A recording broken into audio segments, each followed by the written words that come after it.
In Africa, NATO is the past. Commentary by CSIS's Mvemba Peitso Dizolele, published July 12, 2024. This text-to-speech audio was generated by 11 Labs. This commentary is part of the CSIS NATO Futures series, which explores emerging challenges and opportunities that NATO is likely to confront after its 75th anniversary. To see the full series, visit csis.org. In the future, NATO will seek to expand its southern flank to Africa to counter the growing influence of China and Russia. African populations, however, will oppose such an expansion, which will cause tensions between the West and Africa. It behooves NATO strategists and planners to think carefully as they chart their engagement with Africa. With a median age of 19 years, Africa is young. These youngsters, who make up the majority of Africa's population of 1.4 billion, have little to no connection to NATO. At 75, NATO is a relic of the Cold War that younger Africans either know nothing about or barely study in school. Insofar as Africans remember the Cold War, it is a traumatic memory. In their scramble for control of the continent and quest for victory over their Cold War adversaries, the great powers of the day pushed African countries to pick sides, propped up strongmen, and ensured that these leaders remained divided. Africans mistrusted and fought one another over foreign ideologies that drained their resources and left them worse off by the time the Berlin Wall fell and the Cold War ended. For these young Africans today, NATO represents the old colonial and post-colonial systems, from which they seek to wean themselves.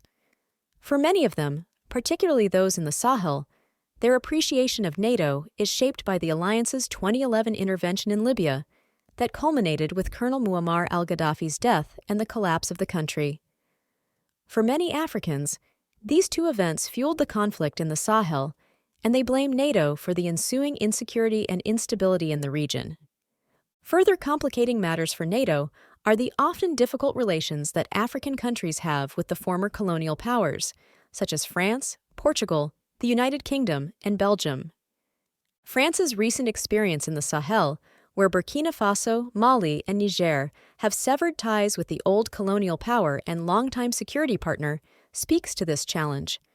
How will NATO push for this expansion in a space where some key members of the alliance are not welcome? A successful expansion would be as much about winning the hearts and minds of African populations, which drives citizen support, as it would be about the advancement of the alliance's interests.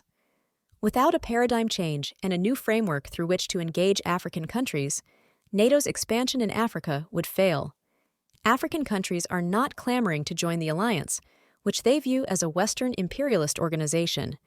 The nuanced voting pattern of African countries related to the war in Ukraine at the March 2, 2022 UN General Assembly emergency session underscored their leaders' determination to keep their distance from the alliance. Africa's position seemed to have caught EU policymakers and NATO leaders off guard. It should not have.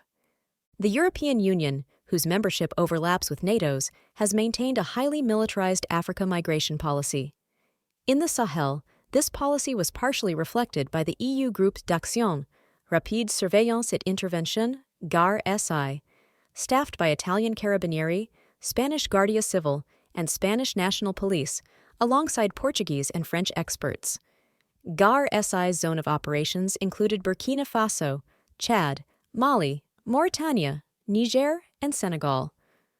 While Brussels applauds initiatives such as GAR-SI, which ran from 2016 to 2023, as important anti-terrorism and migration deterrence tools and as proof of positive security cooperation, the region's youths and populations view them differently. NATO may see itself as separate from the European Union, but many Africans see the alliance as an extension of the Union or vice versa. Others see the two organizations as the same. As the alliance's uber power, the United States could play a decisive role in reconfiguring the West's relations with Africa, as African countries have continued to express their interest in strong partnerships with the United States. But the United States has relied so much on European powers in Africa that it has been difficult for it to define its objectives in Africa and chart a sustainable Africa policy beyond competition with China and Russia.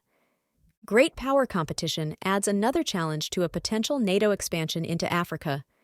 A plethora of players, including Gulf Arab states, China, India, Russia, and Turkey, a non-EU NATO member with an independent Africa policy, have shown sustained interest in Africa. They have invested and engaged African countries from the four corners of the continent, offering Africans choices, options, and opportunities. In this new scramble for Africa, NATO's appeal is limited. Africa needs human security. Roads, hospitals, schools, and other infrastructure projects are in high demand across the continent. As a hard security organization, NATO is ill-equipped to address African human security needs. Meanwhile, the West's competitors, such as China, India, and Turkey, have figured out ways to partner with Africans across the full spectrum of needs, from defense and security to technology to infrastructure. It is unclear how NATO would address the trust deficit and Africa's spectrum of needs, given its North Atlantic security mandate. An expansion into Africa would have to start with that question. For more analysis, visit csis.org.